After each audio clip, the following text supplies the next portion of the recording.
voice sucks. Also, apologies for the lighting. It also sucks. But I wanted to try something different. A while back, whether or not I still have these videos on my channel, I might have completely got rid of them. But anyone that has subscribed for a while, you would know that there used to be videos where I was reacting to some YouTube videos and things like that. And I think there's still a Sims gaming video somewhere on there too. Because I did find a way to screen record, but it was from something different. However, the laptop I currently have that I'm using now for better editing and so on and so forth is actually a official gaming laptop. The reason I got a gaming laptop was because it can run multiple programs faster, easier kind of situation. It's made to because, you know, games. And depending on what you need it for gaming. And what I didn't realize, it actually has its own screen recording capabilities. So I'm going to use that today and hope that this video goes completely well.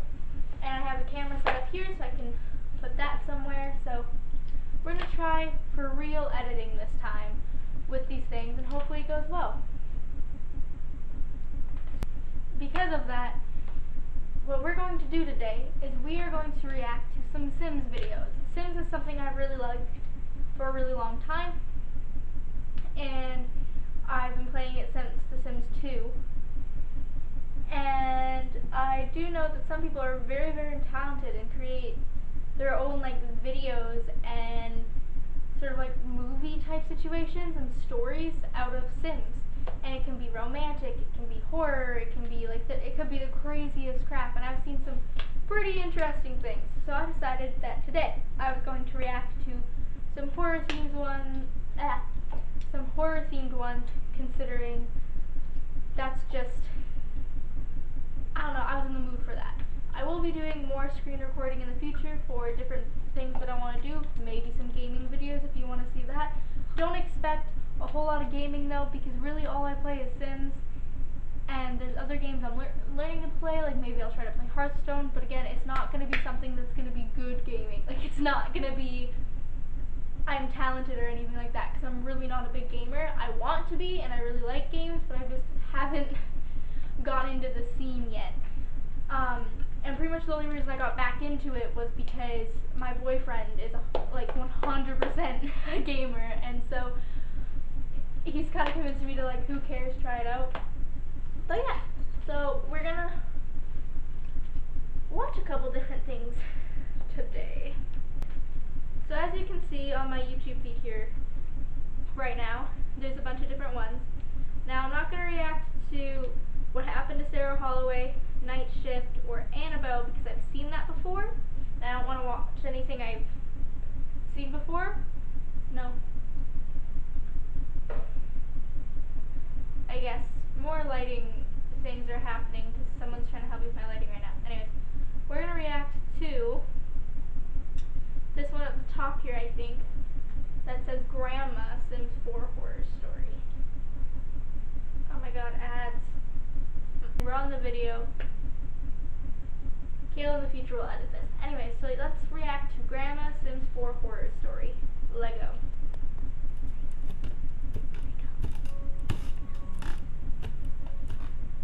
Ooh, I don't like the stairs sound.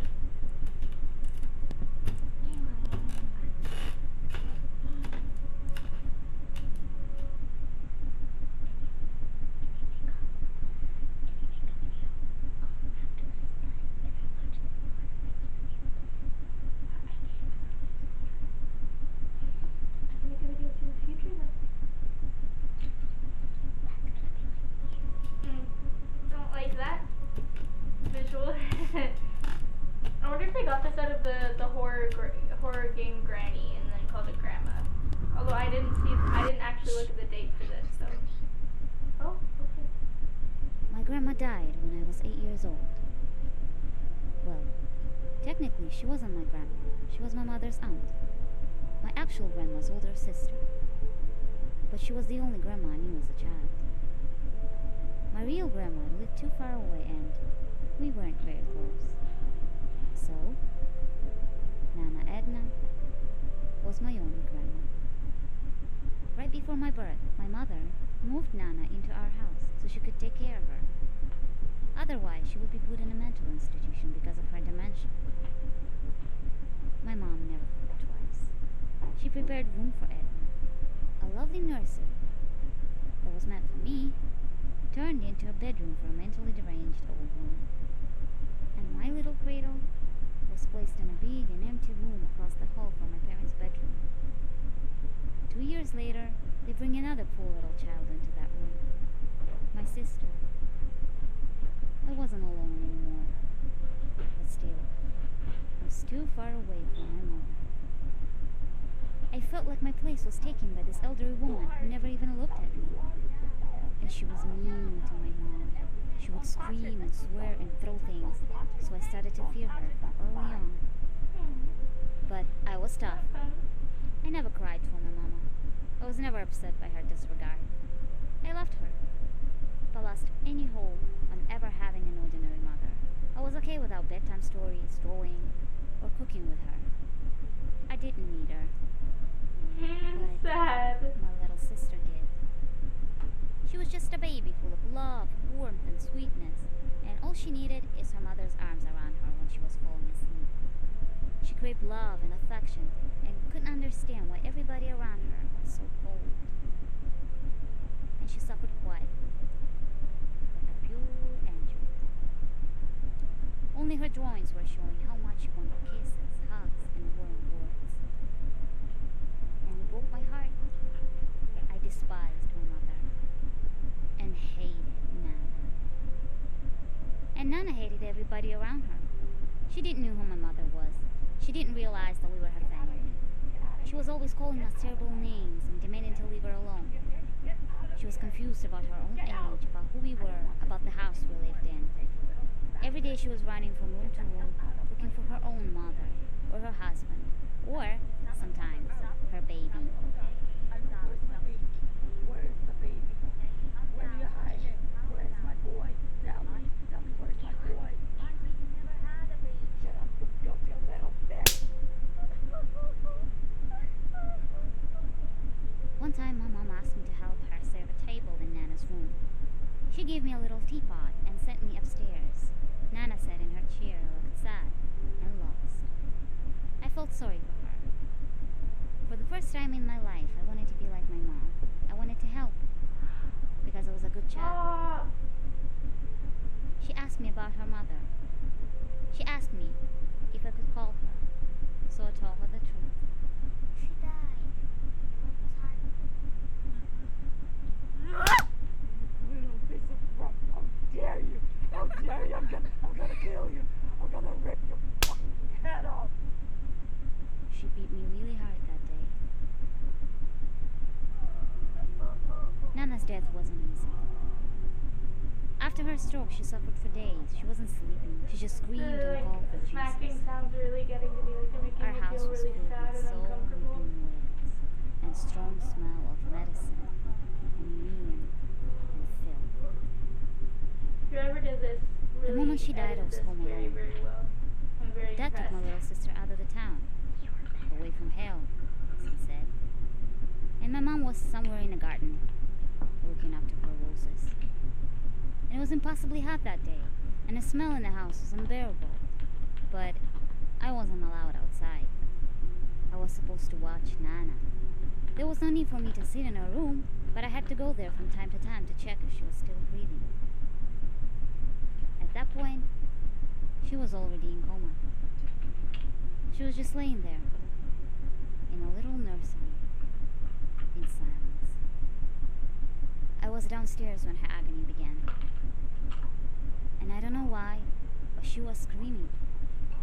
I jumped up and for some reason rushed to her, not really realizing what words exactly she was screaming. My name.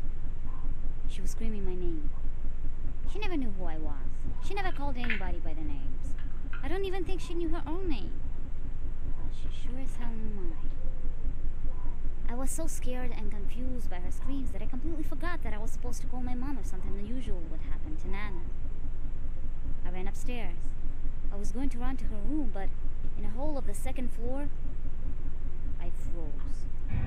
paralyzed, dying grandmother, who was in a coma for a couple of days, were standing in the hallway. Jesse, come with me. Come with me, Jesse, come with me. Come.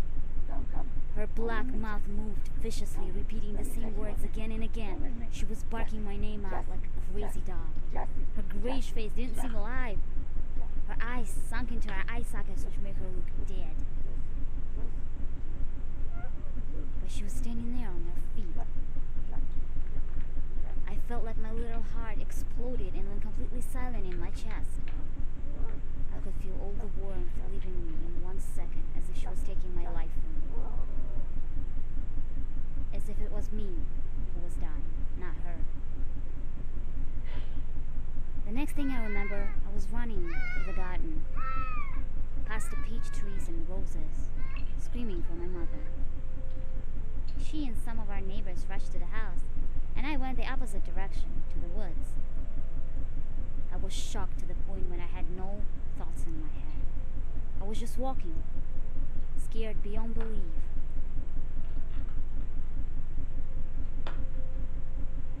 Two hours later, local rangers found me and brought me back to my mother. She was beside herself with anger. Right away, she accused me of hurting my grandma somehow. I was still shaken by the event, so I couldn't argue. Neighbors and rangers tried to defend me, saying that it was impossible for an 8-year-old girl to do such a thing to an old lady.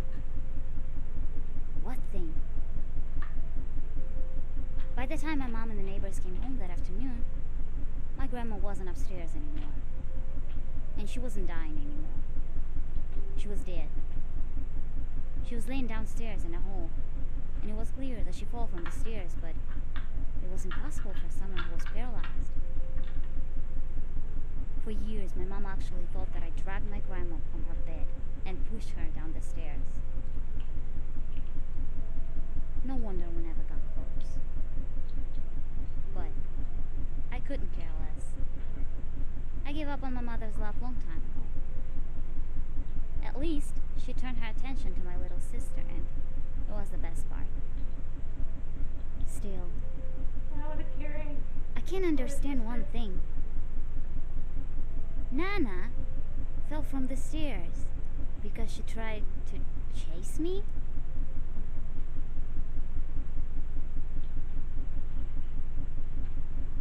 Hey, you've made it! Was it scary at all? I don't know about you guys, but my grandma traumatized me for life, I swear. But now you know a little bit more about me and my lovely family, and I feel like it's important because the story about my messed up childhood explains a lot, I guess. I don't know. Actually, a couple of years later, my sister messed with the Ouija board and Nana's demonic spirit, I suppose, and that was an experience. I'm not sure I'm ready to talk about it. But it all in the past. Thank God. Grandma is resting in peace, and I'm not afraid anymore. I'm assuming that's supposed to be And there. I hope I was like, is that supposed to be there? But then, like, it's a Sims edit video. It's very clear that that was supposed to be in that direction. Best friend. Because, I don't know, I would share the fear. Anyways, thank you guys so much Share for the fear. watching. Make sure to subscribe to Good Show Studio. And I hope to see you next time. Bye!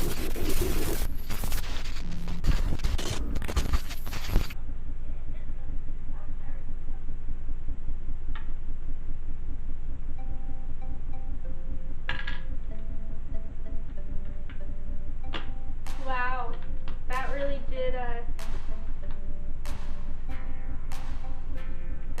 trip me out.